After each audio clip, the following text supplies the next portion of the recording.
The 2019-2020 season was very up and down for the Pelicans. Going into the season, there was a lot of hype around this team because they had just drafted Zion number 1 overall. But then Zion got hurt and he had to miss a lot of time. But in his absence, Brandon Ingram emerged and ended up actually making his first All-Star team. Another one of their young players, Lonzoball, he looked pretty bad to start the season, but when the Pelicans started winning games, Lonzo started playing the best basketball of his career. Just as the Pelicans were starting to hit their stride, Zion came back and he made the team even better than they were before. So going into the bubble, the Pelicans were most people's favorites to get the 8th seed, but after stringing together a number of poor performances, the Pelicans ended up missing out on the playoffs. Their performance caused many people to become skeptical of this team's future. Zion looked like he was out of shape. Lonzo's poor play in the bubble made people wonder if he could ever really be a consistent player, and overall, the team was terrible defensively and pretty disorganized offensively. However, the Pelicans ended up having a great offseason. According to numerous reports, Zion appears to have gotten in great shape, and when talking about his rookie season, Zion said, "There's so many directions that I had to look and things that I had to do that I couldn't live in the moment. I think this year I have a better understanding of living in the moment." The Pelicans also got 3 first-round picks and 2 pick swaps in exchange for Jrue Holiday. In that trade, they also got Eric Bledsoe and Steven Adams, 2 veteran players that are going to help this team out a lot. There are a number of different starting lineups this team could run, but I feel like the Pelicans are going to end up starting Lonzo, Eric Bledsoe, Ingram, Zion, and Steven Adams. David Griffin came out and said that he actually envisions the Pelicans starting Lonzo and Bledsoe together, but I could see a world in which they started Redick or even Josh Hart at the 2. I'm not sure I'm a big fan of the Ball and Bledsoe backcourt. If you simply look at their 3-point percentages, Bledsoe didn't seem like much of a downgrade from Jrue Holiday. Last season, Holiday only shot 0.9% better than Bledsoe did from 3. However, as a catch-and-shoot 3-point shooter, Holiday has been far better. Over the last 3 seasons, Holiday has shot 37.2% on catch-and-shoot 3s, whereas Bledsoe has declined the past 3 seasons. Bledsoe was a good spot-up shooter during the 2017-2018 season, but these past 2 seasons he shot 29.3 and 26.6% on these shots. On the other hand, these past 2 seasons Bledsoe has shot a really good percentage on pull-up 3s. It's looking a lot like this lineup would be a good fit for Bledsoe, but not necessarily for Lonzo. Lonzo's at his best when he has the ball in his hands and he has shooters around him. So if Ingram is the only reliable shooter that can space the floor when Lonzo has the ball, it's going to make life a lot harder on him. I'm sure the Pelicans will realize this though and stagger Bledsoe and Lonzo's minutes accordingly, as it would be a lot better for Lonzo's development. When they are in the game together though, Bledsoe will probably be the primary ball handler since he's more of a threat to score in half-court settings, and obviously, like I said, he's not the best catch-and-shoot 3-point shooter. Although Lonzo won't get to develop his point guard skills as much when he plays with Bledsoe, he can still be a positive on offense due to his much improved 3-point shot. You heard it here first. Lonzo, he's probably going to shoot 40% from 3 this season because he's going to get even more catch-and-shoot 3s this season, something he's really, really good at. I like the hiring of Stan Van Gundy for this young core, but most notably for Zion. Van Gundy ran a lot of high post action when he was in Detroit, and this type of offense is going to allow for Zion to get a lot of drives going downhill to the rim, where he's already shown how great of a finisher he is. Using Zion in the high post would also allow for him to give handoffs to guards like Lonzo and Bledsoe, which would immediately materialize into pick and rolls where Zion can expect to get lots of lobs and just easy buckets overall. A very popular high post set is the horn set, where you have 2 bigs in the vicinity of each elbow. There are many variations of the horn set, but I could see Van Gundy using Steven Adams' screening ability to get Zion open for easy cuts to the rim. Van Gundy, he's also liked to try and manipulate switches in the pick and roll to get mismatches.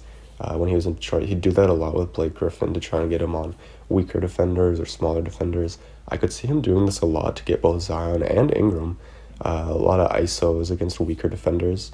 There were quite a few people that weren't huge fans of the Steven Adams pickup. Initially, I was one of those people, but after giving it some more thought, I actually thought it was a good pickup. While Steven Adams isn't going to space the floor on offense, spacing wasn't the biggest issue for the Pelicans last year. Last year, the Pelicans' biggest issue was their team defense, most notably their interior defense. Steven Adams, he gives the Pelicans an interior presence on defense, and in addition to that, He's also a great team defender who communicates really well. Communication, it's such an underrated aspect of defense that no one really talks about because when you're communicating, it rubs off on all your teammates. Once Adams starts talking, the young players on this team will as well, and they'll start to actually like playing defense because when you're locked in as a unit on the defensive end and you're talking and getting stops, defense starts to become fun. So Adams will be making a lot of money this year, but after this season, he'll be getting paid about $17.5 million on average for 2 years, which is great value for a player like him.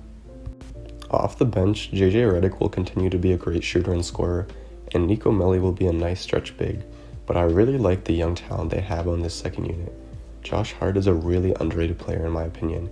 He's one of those guys that every team should want, and on defense, he's not afraid of going up against any player. He'll defend quicker guards, he'll match up against bigger players, and make hustle plays that might not show up in the stat sheet. He's very versatile on that end, and he's positionless to a certain degree, meaning that you can feature him in all sorts of different lineups. On the offensive end, Hart has been a good three-point shooter since coming into the league, shooting 35% through his first 3 seasons. But he's not just limited to being a spot-up shooter. In college, Hart was Villanova's best scorer, and he's shown so far in the league that he has the ability to attack off closeouts and put the ball on the floor when he's needed to. I'm not a huge fan of Jackson Hayes, but he definitely does have potential. During his rookie season, he was what I think people were expecting him to be, a run, jump, and dunk center. He was good at rolling to the bucket and finishing around the rim using his athleticism, but outside of that, he wasn't very skilled offensively. The biggest issues with Hayes during his first year, though, were his rebounding and overall defense. He is very young, so it's understandable that as a young center, he would struggle in those areas. Steven Adams could be the perfect mentor for Hayes, though. Adams is great at the things that Hayes is bad at, so hopefully he can learn from Adams and improve as a two-way player. I feel like Kyra Lewis is going to end up edging out Nickeil Alexander-Walker in the rotation at that backup point guard spot. Lewis projects to be a good two-way guard that can play both on and off the ball. He could play well next to Lonzo or Bledsoe, but he could also excel leading the second unit as the point guard and the primary ball handler.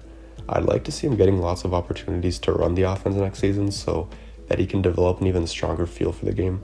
In college, he had a pretty bad assist-to-turnover ratio, and that's because there would be a lot of times where he'd make the wrong read or he'd just try to force a pass that wasn't really there. I don't want to give off the impression that he can't play the point guard position because he definitely has had good moments as well. He was just inconsistent. But as he gets more experience in the NBA, he'll definitely get better. I feel like Kyra, he's one of those guys that doesn't necessarily have a star-level ceiling, but also doesn't have a bust-level floor. He's one of those guys that, at the very least, I expect to be a good NBA player that has a pretty long career. I like this Pelicans team a lot, but I don't see them making the playoffs this year. I have them just missing the playoffs, going 36-36 and finishing in 9th. Because of the Rockets trade, I did have to readjust my standings predictions just a little bit, which is why I now have the Warriors as the 8th seed.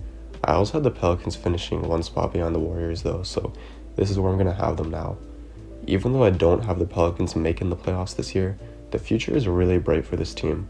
They have a ton of draft picks from the Anthony Davis and Drew Holiday trades. They have young assets, and they have a lot of cap space since Zion is still on his rookie contract. There are a lot of different ways that the Pelicans can go about trying to improve this roster. Who knows, maybe if the Bradley Beal and Russell Westbrook experiment completely fails in Washington, the Pelicans could try and put together a trade package to get Beal.